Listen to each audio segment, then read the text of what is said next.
second bottle of the day.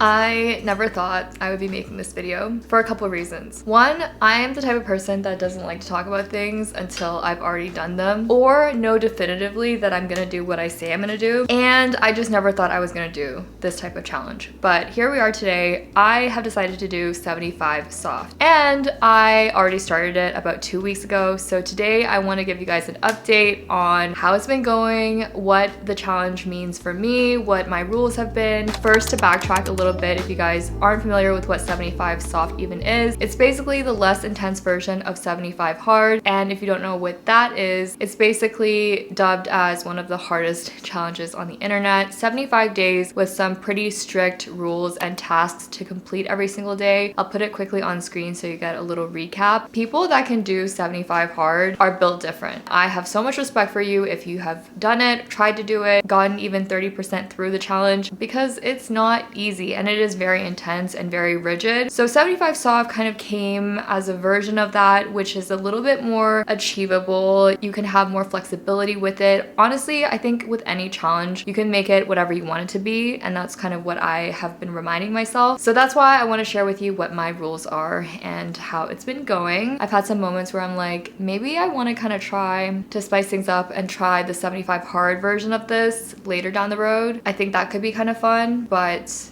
I gotta walk before I run. Before we get into the actual challenge itself and the rules that I've created for my version of 75 soft, I want to give you some context and background as to why I decided to do this, and also why I didn't want to do this in the first place. So this year, this past 12 months, let's say, has been a lot. I have gone through in my personal life a lot of different changes. I've been pretty busy in general, but with that, it's come with a challenge of trying to balance things and trying to maintain good habits. In other instances that I've seen 75 hard, it just seemed like a grueling process, and it has, I don't know, almost a negative connotation to it. But 75 soft really resonated with me because it seems to me more balanced, and all the things that I'm going to talk about are things that I want to kind of maintain in some capacity even after this challenge. So none of these things are extremely taxing on my body or going to push me to the point of burnout of any sort. I really want to avoid that, and that's why 75 soft seemed like a really good in-between. A bigger reason why I want to do this is because I've had all these things happening and have felt like I just couldn't get a grasp of a routine. It felt like this is the simplest way to hold myself accountable, and I like the fact that there's a set number of days, because even though I want to keep a lot of these habits, I have at least a target in mind, and I think that really motivates me as well. I'm also the type of person that does go way too hard,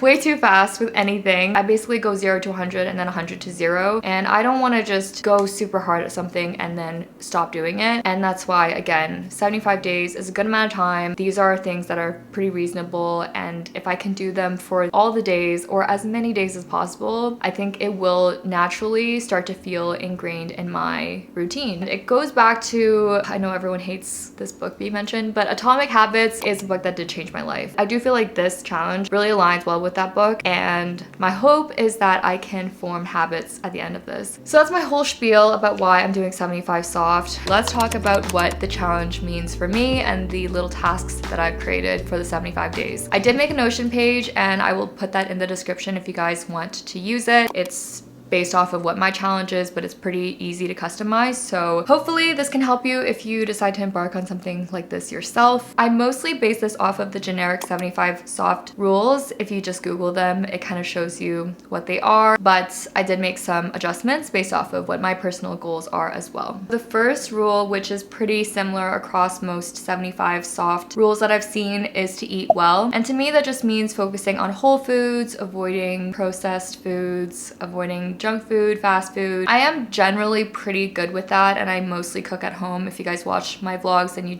typically see me eating at home, except for certain social occasions, which I have had some of those recently. Number 2 is minimal alcohol. This is also one of the standard rules. People usually say on occasion for social settings, it's okay. If you do 75 hard, there is no alcohol through this whole 75 days. And everyone has different situations or preferences when it comes to this. I've gone through a lot of different phases when it comes to alcohol, but I started to realize that if I was around people and we were just out and there was a menu for cocktails. I love me a good cocktail. For me, I wanted to be more specific about what minimal meant because in this month of March, I have my birthday. I've had 2 of my friends' birthdays already, and you don't need to have alcohol to celebrate it. I know that, but I would like to enjoy a drink or 2. So my rule for myself is I'll allow myself to have up to 2 drinks for a social occasion only. The next rule is drink 3 liters of water per day. So this is my primary water bottle. It is just shy of 1 liter. I think it's about 800 milliliters or so. So I try to have about 4 of these, and it's been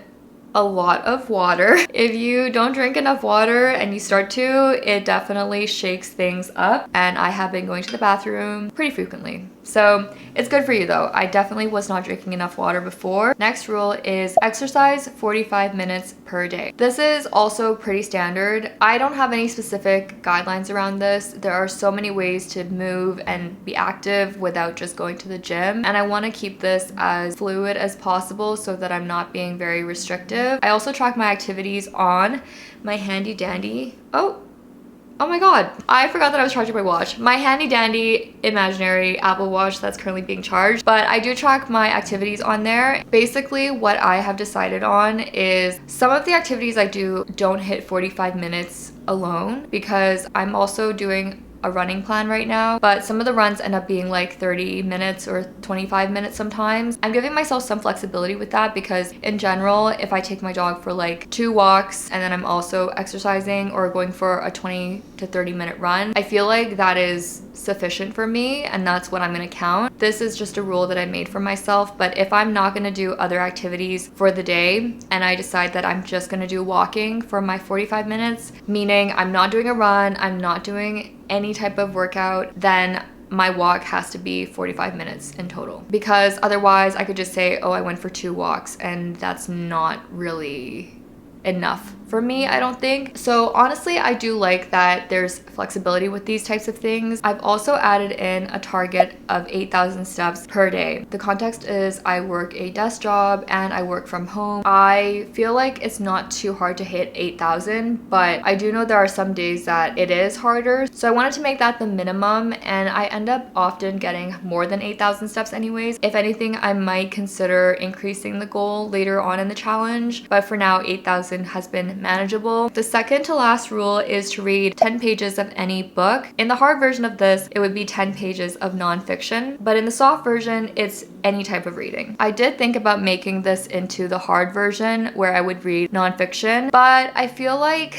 I have been a little bit busy, and if I'm gonna have to choose to only read nonfiction, it's gonna make me not enjoy reading. So I would rather have balance, and I'm kind of flipping between a couple books right now. So we're gonna take a little detour and quickly talk about the books that I want to read during the 75 days. I don't need to say too much. If you know, you know. A Little Life. This is dubbed as one of the saddest books anyone will ever read. I also know that some people really dislike it because of how much trauma that it kind of dumps on you. I'm almost 300 pages in, and I've got to say, it's not been as sad as I thought that it was gonna be.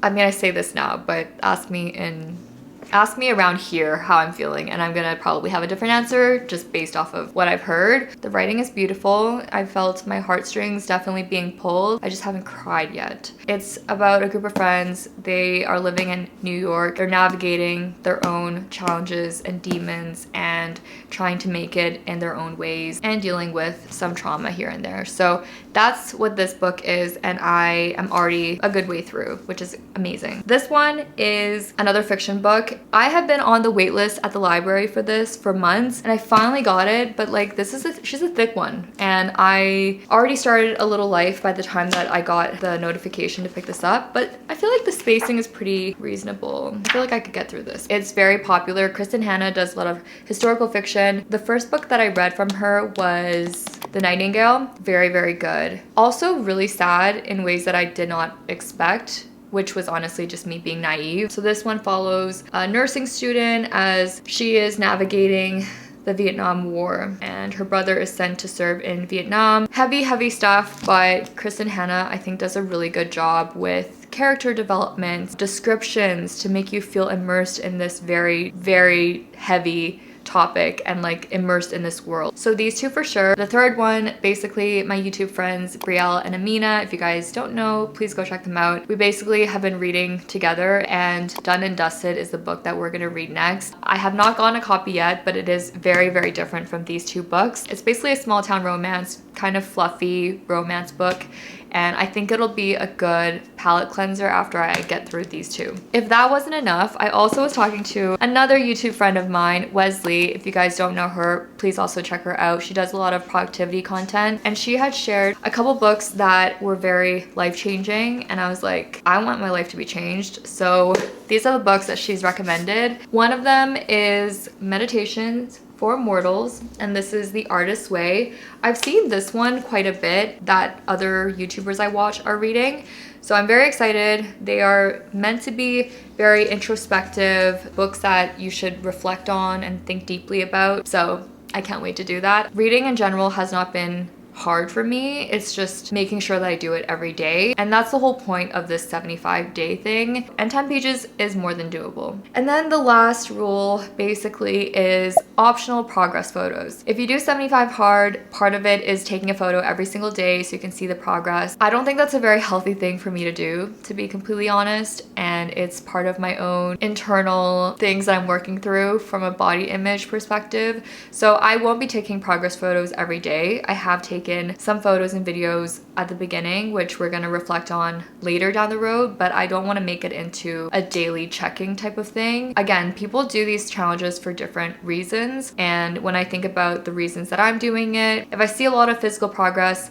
amazing. If I don't and I still get the benefit of these habits that I'm integrating in my everyday life, then that is even more important to me. So that's where I'm at with the progress photos. Yeah, we'll see how things go, and I'll definitely keep you guys posted if I feel comfortable to share the photos or videos later on. I would love to do some updates as the challenge continues. So to recap what it's gonna look like for me, I started on day 1 on March 3rd, 2025. Officially, my day 75 is going to be May 16th. As it stands today, it is March 19th as I'm recording this, so it is day 17. So far since I've started this, it's been pretty manageable for the most part. It is really just making sure that I could figure out what my routine looks like every day so that I'm fitting in the 45 minutes of exercise and just making proactive choices about what I'm going to be eating, if I'm going to be drinking, and planning my day around making sure that these tasks are completed. I felt really proud of myself for continuing to find different ways to be active. That leads me into what I'm currently focused on and what my kind of routine is going to be. If you guys have watched me for a while, you might know that I started my running journey last summer. I started running for the very first time in June or July of 2024. Since then, I completed a Couch to 5K plan using the Runna app. Not sponsored, but I genuinely do love that app. I never signed up for a race before, and I think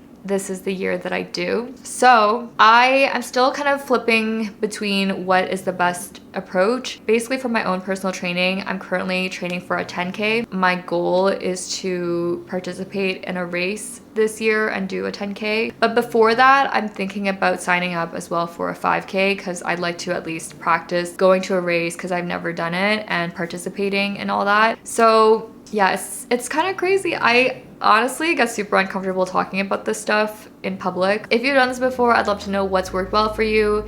Would you be interested in doing this if you haven't tried it before? Let me know in the comments. I want to hear your guys' tips and feedback.